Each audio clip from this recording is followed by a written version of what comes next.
یہ کہانی ہے ایک ایسی محل نما حویلی کی جس کے نصیب میں کوئی رہنے والا نہیں لکھا اور اسے آسیبی قرار دے کر بند کر دیا گیا ہے۔ یہ کہانی ہے چنیوٹ کے عمر محل یا گلزار منزل کی۔ پنجاب کے شہر چنیوٹ کی یوں تو بہت سی چیزیں مشہور ہیں، لیکن ان میں سر فہرست یہاں کا نفیس اور پائیدار لکڑی کا کام ہے۔ اسی کام کا بہترین شاہکار شہر کے قدیم حصہ میں واقع ایک گلابی اور سرمئی رنگ کی عمارت ہے جو پتھر اور لکڑی کی آمیزش کا بہترین مرکب ہے اور اس کے بنانے والے کے اعلیٰ ذوق کا پتہ دیتی ہے۔ یہی چنیوٹ کا تہج محل عمر حیات محل ہے جس کے دروازوں پر بنے نایاب نقش و نگار اور خوبصورت رنگوں والی کھڑکیاں اپنی مثال آپ ہیں۔ اس عمارت کے اندرونی حصے میں بنی چھتیں، لکڑی کی بالکونیاں، چبوترا اور سیڑھیاں بھی شاندار فن تعمیر کا اعلیٰ نمونہ ہیں۔ تاریخ بتاتی ہے کہ 18ویں صدی عیسوی کے اواخر میں شیخ خاندان نے کلکتہ سے چنیوٹ ہجرت کی، جن میں شیخ عمر حیات بھی شامل تھے۔ مقامیوں کے مطابق شیخ عمر نے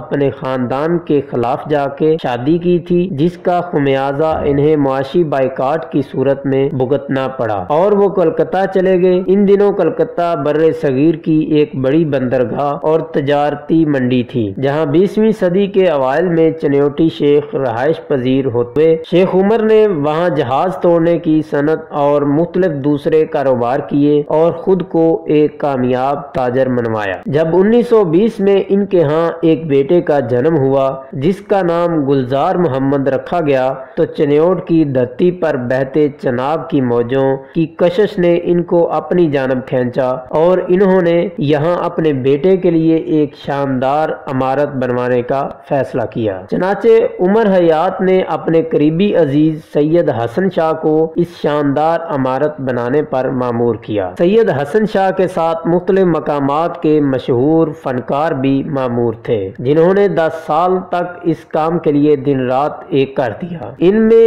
اس وقت کے مشہور کاریگر رحیم بخش پرجا اور الہی بخش پرجا بھی شامل تھے، جو ماہر منتبت کار تھے۔ انہوں نے لکڑی، سنگ مرمر اور شیشے کا ایسا شاندار کام کیا کہ ہر دیکھنے والی آنکھ اش اش کر اٹھی۔ دوسرے کاریگروں میں شامل مستری احمد دین نے، جنہوں نے اینٹوں کا کام کیا، نیاز احمد جلندری نے اسٹکو، جبکہ جان محمد نے فریسکو کا کام بہترین طریقے سے انجام دیا۔ تعمیر کا کام 1923 سے شروع ہو کر 7 سال کی شبانہ روز محنت اور ذرے کثیر خرچ ہونے کے بعد 1930 میں ختم ہوا۔ اس کی تعمیر نے اہلیان چنیوٹ کو ششدر کر دیا، جو یہ سوچ بھی نہیں سکتے تھے کہ گارے، مٹی اور لکڑی کے مرکب سے کسی جڑاؤ زیور جیسی خوبصورت عمارت بھی کھڑی کی جا سکتی ہے۔ اس لاجواب جروکے منابت کاری، دروازوں کے کام اور پتھروں کے نقوش نے پنجاب کے کاریگروں کو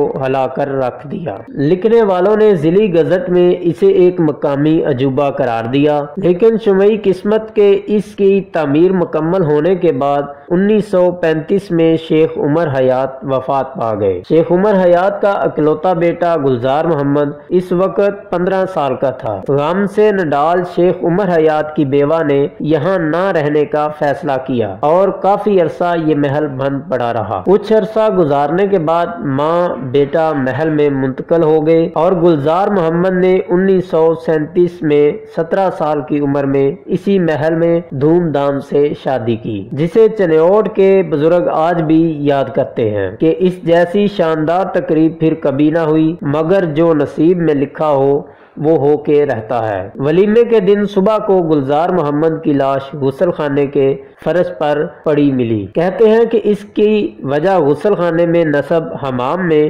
استعمال ہونے والے کوئلے سے زہریلی گیسوں کا اخراج تھا، جس کی وجہ سے گلزار دم گھٹنے سے انتقال کر گیا۔ بہت سے توہم پرست لوگوں نے اسے جنات کا کام قرار دیا۔ بیوہ ماں نے بیٹے کا جنازہ نہ اٹھنے دیا اور محل کے دالان میں ہی میں دفن کروا دیا۔ اکلوتے بیٹے کی موت کی خبر سن کر گلزار محمد کی والدہ کو ایک بڑا صدمہ لگا جسے وہ برداشت نہ کر سکی اور جلد ہی اپنے خالق حقیقی سے جا ملی۔ گلزار محمد اور ان کی والدہ دونوں کو ایک ساتھ عمارت کے برآمدے میں دفن کیا گیا ہے۔ شروع میں شیخ خاندان کے لوگوں نے اس محل پر قبضہ جمانے کی کوشش کی، لیکن کہتے ہیں کہ ان کے ساتھ بھی کچھ واقعات پیش آئے اور وہ یہ سوچ کر یہاں سے چلے گئے کہ یہ شیخ خاندان کے لیے ایک منحوس جگہ ہے۔ اسی دوران میں ان کے ملازمین 2 سال یہی رہتے رہے اور جلد ہی یہاں کا حصہ بن گئے۔ پھر کئی دہائیاں گزری،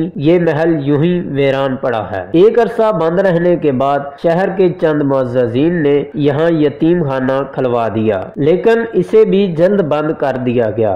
بدقسمتی سے اس کی اوپر والی 2 منزلیں 1993 میں شدید طوفان اور بارش کی وجہ سے گر گئی، جس نے ساری عمارت کو کافی حد تک نقصان پہنچایا۔ کچھ لوگوں کے مطابق بالائی 2 منزلوں کو میونسپل کمیٹی نے عمارت کو بچانے کی غرض سے ڈھا دیا تھا۔ جتنی محنت سے اسے بنایا گیا تھا اتنی ہی بے دردی سے اسے تباہ کیا گیا۔ لوگوں نے اس کے دروازے نکال لیے، فریسکو آرٹ ورک کو نقصان پہنچایا گیا اور تو اور کھڑکیوں اور سنگے مرمر کو بھی نہ چھوڑا گیا۔ چنیوٹ کے تاج محل کا سامان پشاور، لاہور اور کراچی میں بکتا رہا۔ ساری صورتحال دیکھتے ہوئے جون 1990 میں اس وقت کے جنگ کے ڈپٹی کمشنر محمد اطہر طاہر نے اس عمارت کو سرکاری تحویل میں لے کر یہاں سے ناجائز قبضہ ختم کیا اور اسسٹنٹ کمشنر کو اس کی اثر نو تعمیر کا کام سونپا۔ قبضہ مافیا کی وجہ سے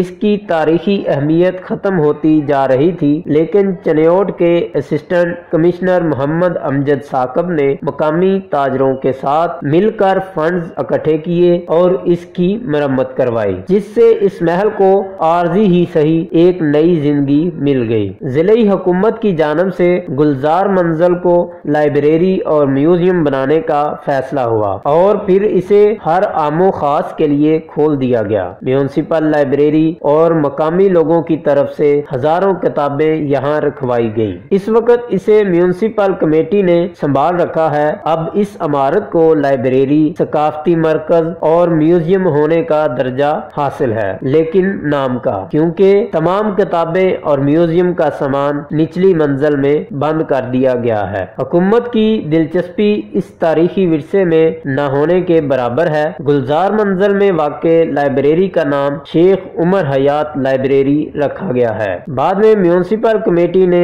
عمارت پر مزید رقم لگانے سے انکار کر دیا۔ بدقسمتی سے اس وقت عمارت کی حالت خستہ ہو چکی ہے۔ عمارت کی بیرونی دیواروں میں دراڑیں آ چکی ہیں۔ بارش کی وجہ سے لکڑیاں اپنا رنگ بھی کھو چکی ہیں۔ موجودہ صورتحال یہ ہے کہ عمارت کی بالائی منازل آہستہ آہستہ گر رہی ہیں اور اب یہاں چند سیاحوں کے علاوہ کوئی بھی نہیں جاتا۔